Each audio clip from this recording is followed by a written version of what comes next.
Salut mes petits poissons-ci, alors c'est Chris Comte. Imaginez qu'un jour, sans crier gare, le confort de vie dont vous jouissez depuis que vous êtes né disparaît. Notre société de consommation atteint ses limites et paf, ça éclate. Le monde va tout simplement s'effondrer. Bah super l'ambiance que tu nous mets là. Heureusement que c'est dystopique. Alors comment te dire Yann, mais en fait beaucoup de rapports semblent attester qu'un effondrement de notre civilisation, de notre société n'est pas du tout à négliger. Il y a pas mal de films sur le sujet, il y a une série superbe du coup qui s'appelait L'effondrement aussi qui était sortie, des livres aussi également sur le sujet. Bref, ça a créé une nouvelle branche en fait de recherche qui s'appelle la collapsologie. Jure, il y a tout qui va péter, le pays va être à feu et à sang. Alors Edgar, calme-toi un peu parce que peut-être que tu seras concerné. Mais en vrai pour cette expérience, on aura besoin du seul, de l'unique, du grand Monsieur Ball. Alors salut prof, bonne nouvelle, t'as pas besoin de préparation là en fait, tu peux y aller avec ta bite et ton couteau quoi. Est-ce que Ball aurait pu anticiper un tel événement? Et en vrai, peut-être que cette vidéo pourra vous sauver la vie s'il y a un effondrement. Oh ouais, on est comme ça. Du coup, qu'est-ce que Ball va devoir faire pour anticiper? Où aura-t-il le plus de chances de survie? Est-ce que la France va sombrer dans le chaos? Va-t-il s'en sortir? Ou sera-t-il en danger de mort? Eh bien, on va voir ça ensemble grâce à cette vidéo participative via Instagram. Comment survivre à l'effondrement total? Bon, ça fait maintenant quelques mois que c'est un peu le bordel en France. Il y a de plus en plus de pénuries d'essence, des coupures d'électricité de ça et là. Et par extension, pas mal de problèmes d'approvisionnement. Et comme tous les mardis, Ball fait ses courses tranquillement. Dans un petit supermarché qui, mine de rien, n'a plus tous ses rayons pleins. Et ça, trouve ça bizarre mais sans plus au début. En fait, Ball remarque surtout que les prix des produits ont méchamment augmenté. Vous savez, l'inflation. En fait, sans le comprendre, à ce moment-là, Ball assiste au début de l'effondrement total. On va tous mourir! Par contre, t'es bien sympa Chris. Mais c'est quoi l'effondrement total? Eh bien, en fait, globalement, l'effondrement total est quand la civilisation est sur le point de s'effondrer. Que ce soit sur le plan de l'économie, de l'écologie, de la finance ou encore de l'énergie. En fait, tout se barre en couille, quoi, tu vois. Grosso modo, il n'y a plus d'énergie, il n'y a plus rien. Ouais, ok, c'est un truc de complotiste qui est un peu tendance, quoi. Mais pas du tout, mon petit pote. T'es même assez loin du compte. En fait, on peut remonter à 1972 avec le rapport du Club de Rome, qui alertait déjà à ce moment sur les dangers auxquels l'humanité allait être exposée. Mais, pardon, je m'interromps, mais regardez où il en est là, avec Ball. Il est en train de tout prendre dans la gueule. Et sans qu'il puisse l'expliquer, il sent une sorte de tension qui règne. Et il décide du coup de faire ses courses plus vite et de partir. Là, une fois dehors, il est effrayé par un accident de voiture qui survient à quelques mètres de lui. Et voilà, il y a plusieurs dizaines de bagnoles impliquées. Faut rester à la maison si on sait pas conduire. Figure-toi que tous les feux de signalisation viennent de tomber en panne. Et là, Ball capte rapidement que le quartier complet est privé d'électricité. D'ailleurs, toutes les devantures des magasins s'éteignent d'un coup. C'est bizarre, Bizarre. Ball check alors directement son téléphone, mais il semblerait que le réseau soit aussi tombé en rade. Et puis, vu qu'il aime se tenir au courant des choses qui le concernent, la société, tout ça, les énergies, il comprend que quelque chose de sérieux est en train de se jouer. En fait, sans perdre plus de temps, il rejoint très rapidement son domicile, alors que la panique est en train de s'emparer de la ville. Là, il s'enferme bien évidemment chez lui, il protège ses fenêtres, il s'apprête à passer une première nuit dans un appartement sans aucune électricité. Alors, Ball se réveille et il comprend que c'est toujours un peu bordélique dehors.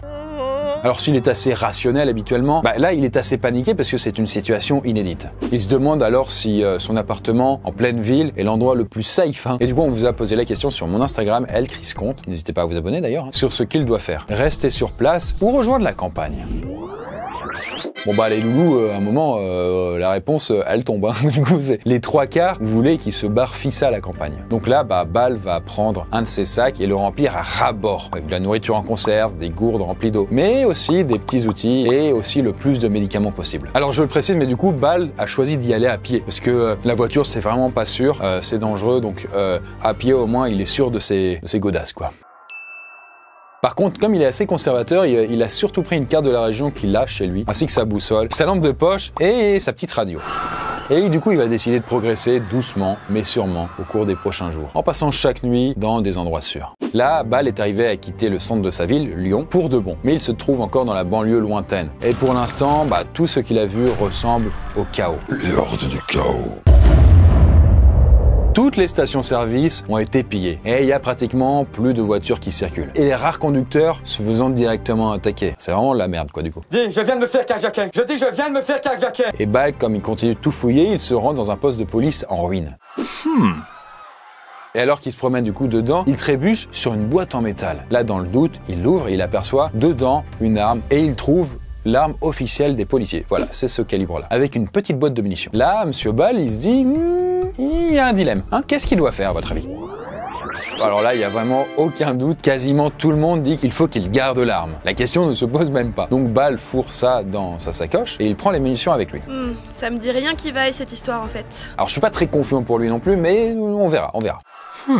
Et puis Ball va continuer dans sa quête, quitter la ville le plus vite possible. D'ailleurs, la paranoïa habite littéralement les rares personnes qu'il croise. Tout le monde a peur de tout le monde craint de se faire voler. Bref, la confiance est rompue, comme on dit. À t'entendre, c'est vraiment la guerre par contre. Bah, c'est un peu le cas, Edgar. Hein. Imagine que tu perdes tous tes repères, tout ton confort d'un coup. Là, il y a de fortes chances que tu réagisses de la sorte, en pensant à toi et à toi seul, quitte à franchir peut-être certaines limites. Et d'ailleurs, petit problème supplémentaire pour Ball, qui sent tous les regards pointés vers lui depuis qu'il a son arme. Là, il a l'impression qu'on l'observe, il a l'impression qu'on va venir lui piquer. Et justement, à un moment, alors que sa vigilance baisse, qu'il est en train de préparer à bouffer, eh bien, il y a deux jeunes qui se pointent et qui le menacent avec des couteaux en espérant lui piquer son gun. Ball tremble, en vrai il n'a jamais tenu d'arme de sa vie, c'est quand même bon à préciser. Il sait pas ce qu'il fait, il y a le coup de stress, l'adrénaline. L'un des jeunes a un geste brusque et Ball appuie sur la détente. Le gamin meurt, l'autre du coup prend peur et s'enfuit en courant, et Ball est vraiment très mal à ce moment-là. Mais y a pas de crâne de sûreté? Alors si, sauf que Ball n'était pas habitué à manipuler ce genre de truc. Et d'ailleurs c'est en vrai la première fois qu'il tient une arme. Ça peut arriver ce genre de choses, mais c'est vrai que prendre une arme avec soi, c'est pas anodin. Et il faut être prêt aussi à l'utiliser, à savoir l'utiliser, et puis à vivre aussi avec peut-être la peine de savoir qu'on est un meurtrier. Je veux dire, tirer sur quelqu'un, si on a le cran de le faire déjà, c'est pas anodin, et il faut aussi savoir les effets psychologiques qu'il y a derrière, quoi. Du coup, c'est vraiment une sorte de malus que vous allez vous taper avec des cauchemars potentiels, quoi. En tout cas, dans les jours suivants, Ball va élire domicile dans une morgue. C'est désert, il y a à manger, un générateur de secours, et puis un petit râpe d'électricité. Par contre, au niveau des odeurs, c'est pas ouf, quoi. Et après plus d'un mois, Ball est enfin arrivé à quitter la ville, pour de bon là, et il se retrouve en plein milieu de la campagne ardéchoise. Et même s'il croise parfois des personnes, il est quand même souvent seul. Il finit aussi par arriver sur des villages complètement paumés, où il y a 3 maisons qui se battent en duel. Et après avoir fouillé quelques maisons en s'assurant qu'elles étaient bien vides, il arrive à la 3e. Là, la porte est fermée à clé et Ball décide de sonner pour savoir s'il y a quelqu'un. Là, il force la porte et il se retrouve nez à nez avec un petit vieux de 80 ans qui le pointe avec une carabine. Et paf le Ball. J'espère que non, Edgar. Le petit vieux lui demande de dégager, mais Ball la joue plus diplomate et décide d'entamer la discussion, de se présenter. Et au fur et à mesure de la discussion, le petit vieux se sent en confiance et baisse sa carabine. Et il finit d'ailleurs par appeler sa femme qui se cachait derrière dans une autre pièce. Là, Ball comprend que le couple est très affaibli et la femme étant en effet sous assistance respiratoire. Et Ball remarque que l'homme est en réalité aussi sur une chaise roulante. Et là, on comprend que Ball, en vrai, il est en position quand même de force et que s'il voulait, il pourrait dévaliser la maison et qu'il pourrait prendre facilement l'ascendant sur ces deux petites personnes, les dévaliser, les buter, les bouffer, enfin, faites vos choix, quoi. Et justement, en parlant de choix, entre être égoïste et penser qu'à lui ou être altruiste et s'entraider, eh bien...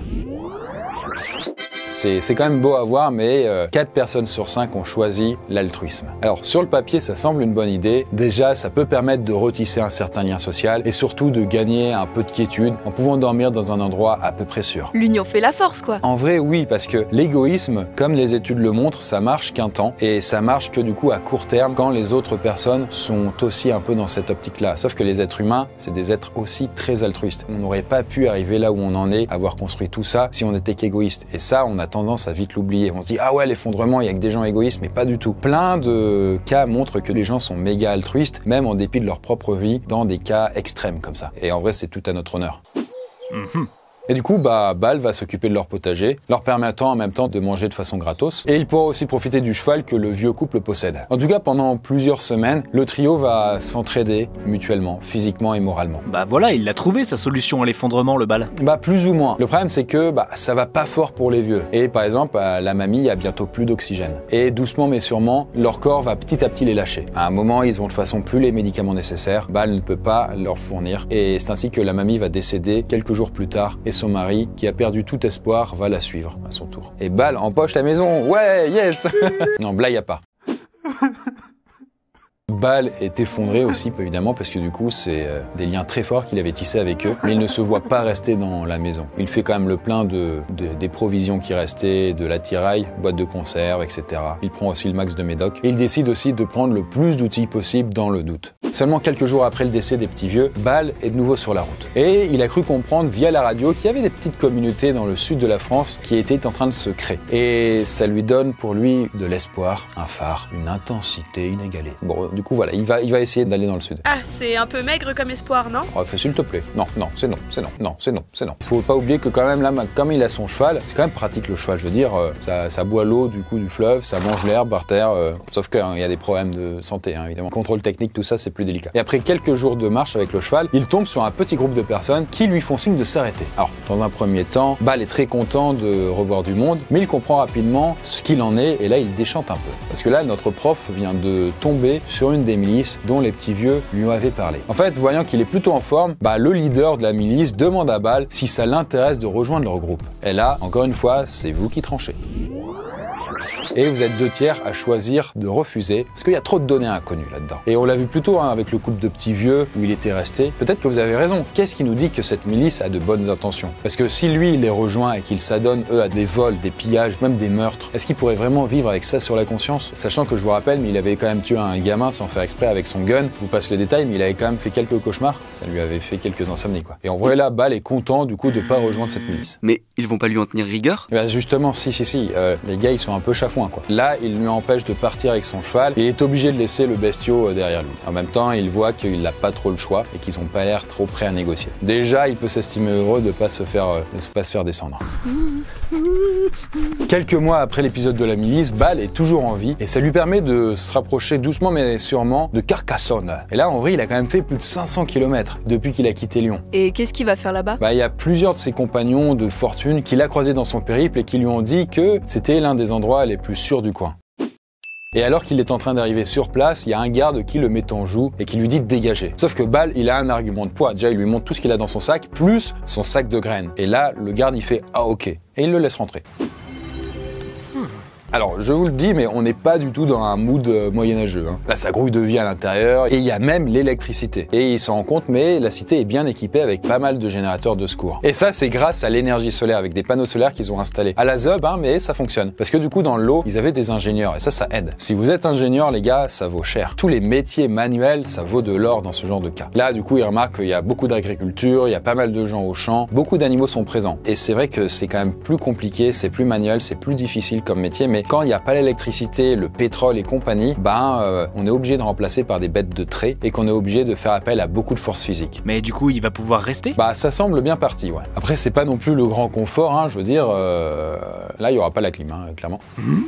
Et voilà, ça fait maintenant 1 an que du coup l'effondrement s'est déclenché et plusieurs mois, de longs mois que Bâle est à Carcassonne. Et il y a du mieux depuis au moins? Les gens se sont fatalement fait à cette nouvelle situation. Du coup, la cité n'est plus imprenable, elle a ouvert ses portes pour s'étendre dans le reste de la ville. Et comme on l'avait vu plus tôt, l'entraide semble clairement être l'une des meilleures armes possibles. Mais on n'était pas à 2 doigts de la fin du monde là? Alors la fin du monde, Ariane, c'est pas du monde mais d'un monde. La fin de quelque chose, c'est le début d'une autre. C'est beau, c'est beau. Et on parle juste de la civilisation qu'on a connue, mais plein d'autres voies sont possibles. Après, de toute façon, c'est comme un nouveau départ, quoi. Et bien voilà, du coup, la poiscaille, Bâle va connaître un avenir finalement pas si terrible que ça. Alors certes, il sera différent de celui qu'il s'imaginait. Il pourra pas avoir le même confort, le même privilège qu'avant. Il va devoir faire le deuil de ce que la civilisation thermo-industrielle qu'on pourrait connaître nous promettait. Mais en tout cas, ça le rapprochera davantage de la nature, davantage de ce que l'humanité a finalement toujours connu. Voilà, peut-être que dans cette dystopie, l'effondrement total est dû à l'égoïsme de certains, mais c'est grâce à l'altruisme d'autres que nous pouvons continuer à survivre dans un nouveau monde. Voilà, n'hésitez pas à me suivre sur Instagram si vous voulez participer au prochain sondage pour les autres vidéos. Elle Chris Compte et moi je vous dis à bientôt pour la prochaine vidéo.